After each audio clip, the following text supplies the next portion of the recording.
જય શ્રી રામ મિત્રો, નમસ્કાર, પ્રણામ, સ્વાગત છે તમારું ફરી એકવાર આપણી ચેનલ પર.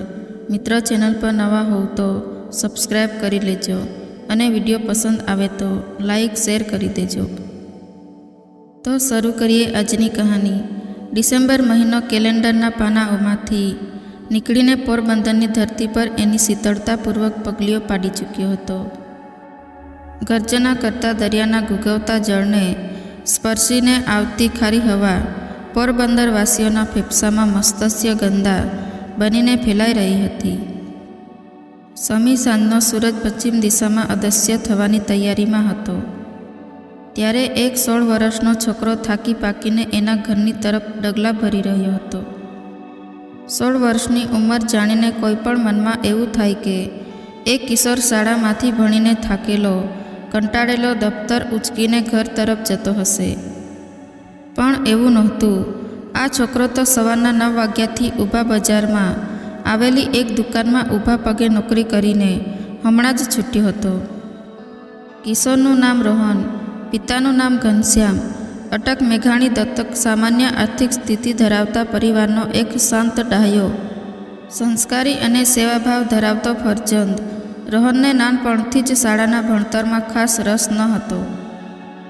એણે પિતાને કાળઝાળ ગરમી ભર્યા વાતાવરણમાં સળગતા ભઠ્ઠા પાસે બેસીને ખારી સિંગ અને દાળિયા ભૂજતા સગી આંખે જોયેલા. એટલે ગણિત વિજ્ઞાનના ચોપડા બાજુએ મૂકીને એને મન થઈ જતું હતું ક્યાંક નાનું મોટું કામ કરીને 2 પૈસા કમાઈને પિતાના પરસેવામાં ભાગ પડાવવાનું.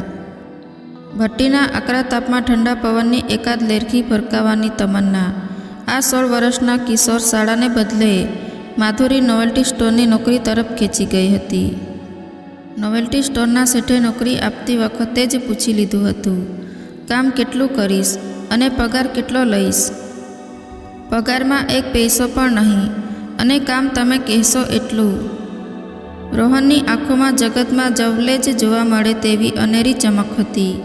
શેઠને થયું હશે, ગજબ છોકરો છે, પાગલ લાગે છે, જોઈએ તો ખરા કે કેવું કામ કરે છે. 4-5 દિવસમાં જ શેઠને સમજાઈ ગયું કે આ તો ચિત્રામાં વીંટાયેલું રત્ન છે, ધૂળમાંથી ચડી આવેલો હીરો છે.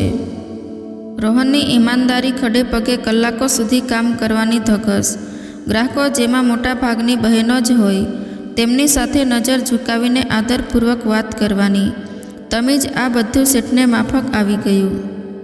લટકામાં બીજું એક પણ વ્યસન ન મળે, ચા પણ પરાણે પીવડાવે તો જ પીવે.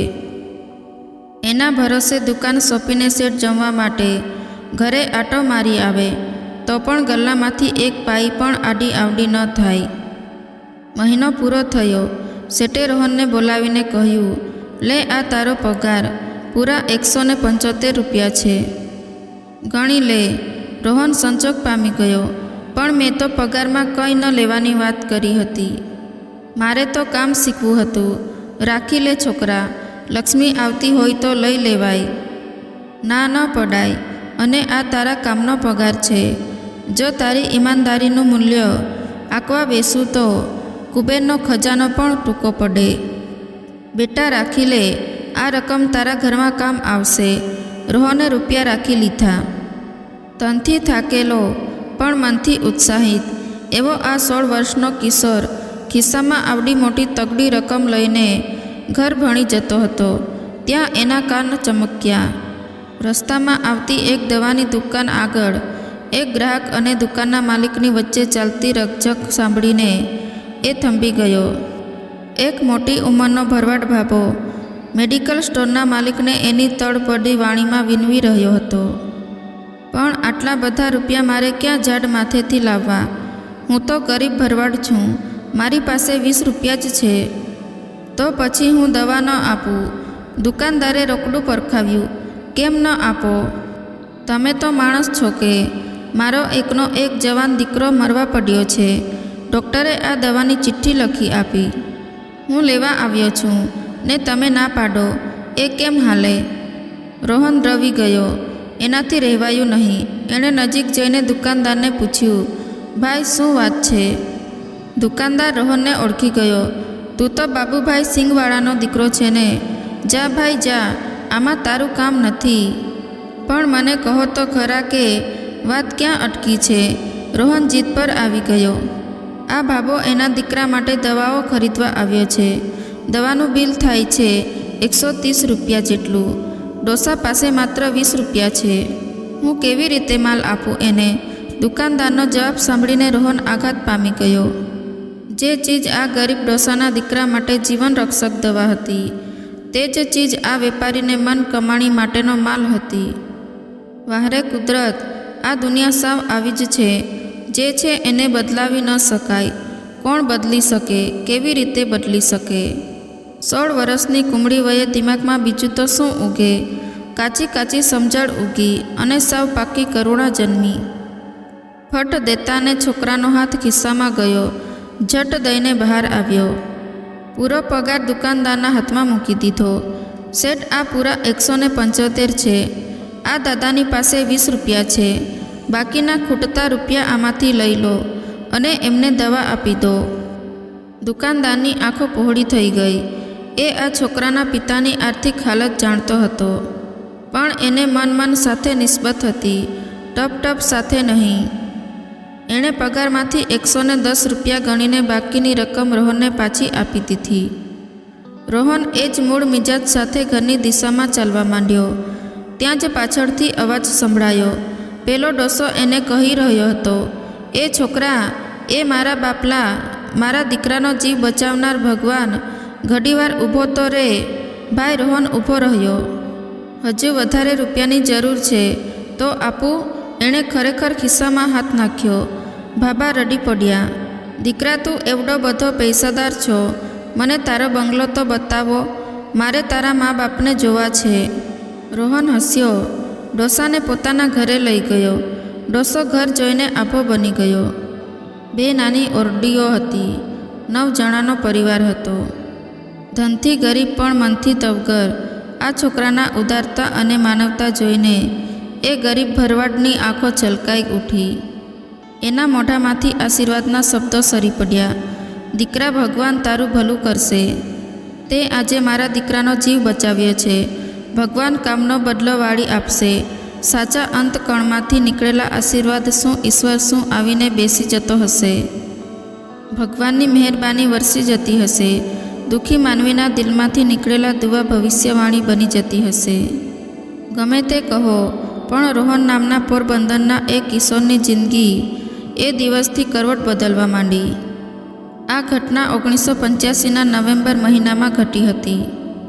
એ પછીના ગણતરીના જ મહિના બાદ રોહનના આડેનું પાંદડું 14મી ગુરા 14માં તો રહેત 14માં દેવા જ દિન પ્રતિદિન ક્યાંક ખસી ગયું. ખસ્યું તો એવું ખસ્યું કે આજ દિન સુધી પાછું ક્યાંય જોવા મળ્યું નથી. રોહનના એક મોટા ભાઈ વર્ષો પહેલાં પેટીયું રડવા માટે ઈસ્ટ આફ્રિકા ચાલ્યા ગયા હતા. ત્યાં કોઈકની દુકાનમાં નોકરી કરતા હતા. અચાનક એક દિવસ એ પોરબંદર આવી ચડ્યા. હું શાદી માટે આવ્યો છું. મારા માટે કન્યા શોધો. ઘરમાં આનંદ છવાઈ ગયો. મોટાભાઈ શાદી કરીને દુલ્હનની સાથે પાછા પરદેશ ઉડી જતા હતા. ત્યારે રોહનને પણ લેતા ગયા. તારામાં કામ કરવાની ધગશ છે. ચાલ, તને પણ હું નોકરી અપાવી દઉં. નોકરીમાંથી પોતાની નાનકડી દુકાન થઈ, પછી મોટી દુકાન, પછી આસમાનમાંથી ગેબી વરસાદ વરસ્યો. નામદાર આગાખાનને બતાવેલી નેકીની રાહ પર ચાલતો આ પરિવાર સમૃદ્ધિની સીડીના એક પછી એક પગથિયા ચડતો ગયો. એક દિવસ એક ધર્મગુરુએ રોહનને સલાહ આપી, તારું નામ બદલી નાખ. રોહન શબ્દનો કોઈ અર્થ નીકળતો નથી. હું સૂચવું છું, તારું નામ રીતેશ રાખી લે. બરકતના બાએ મેઘ તારા માટે ખાંગા થઈને વરસી પડશે. આજે રોહન આડટિયા ઈસ્ટ આફ્રિકાના ઉદ્યોગ જગતમાં સૌથી મોટું માથું અને સૌથી જાણીતું નામ ગણાય છે. મોઝામ્બિક, લુબાન્સી, કોંગો ઉપરાંત બધા મળીને 11 દેશોમાં ફેલાયેલા 150 જેટલા ડિપાર્ટમેન્ટ સ્ટોરના તેઓ માલિક છે. આડતિયા બધુઓ બીજા પણ અનેક બિઝનેસ ધરાવે છે. રીતેશભાઈ સમૃદ્ધિના શિખર ઉપર બેઠા પછી પણ જરૂરતમંદોને ભૂલ્યા નથી. આવા જ એક ગરીબના મુખેથી નીકળેલી દુઆએ તો તેમને આ શિખર સુધી પહોંચાડી દીધા છે. આ વાતને યાદ રાખીને તાજેતરમાં જ એમણે રીતેશ આડિયા ફાઉન્ડેશનની સ્થાપના કરી છે. ભારતના 100 ગામોને આગામી 15 વર્ષ માટે દત્તક લેવાનું જાહેર કર્યું છે. દેશના પ્રધાનમંત્રી, રાજ્યોના મુખ્યમંત્રીઓ તથા વહીવટી અધિકારીઓ સાથે મુલાકાતો કરીને 2030 સુધીમાં કરોડો રૂપિયાની સખાવતી યોજનાઓ ઘડી કાઢી છે. રીતેશભાઈ જેટલો વિનમ્ર ધનપતિ ગૂગલ ઉપર શોધવા જઈએ તો પણ બીજો ન જડે. સમાજને તેમનો એક જ સંદેશ છે, તમારી જે કંઈ કમાણી હોય તેમાંથી 10-20% રકમ ગરીબોને આપતા રહો. મદદ કરવા માટે લખપતિ કે કરોડપતિ હોવું જરૂરી નથી. તમે જો 3000 રૂપિયા જ કમાતા હોય તો એમાંથી પણ 300 સારા કામમાં ખર્ચી નાખજો. તમારે ઘર ચલાવવામાં જે તૂટ પડતી હશે એમાં 300ની વધારે પડશે, પણ પછી ઉપરવાળા તરફથી જે મહેરબાની વરસે છે તે તમે જોતા રહેશો. જો વિશ્વાસ ન પડતો હોય તો મારી તરફ એક નજર ફેંકી લેજો. 85માં 110 રૂપિયા. આજે 2024માં 150 ડિપાર્ટમેન્ટલ સ્ટોર બનીને પાછા આવ્યા છે. દાનવીર રીતેશ આડદિયા આપણા ગુજરાતનું ગૌરવ.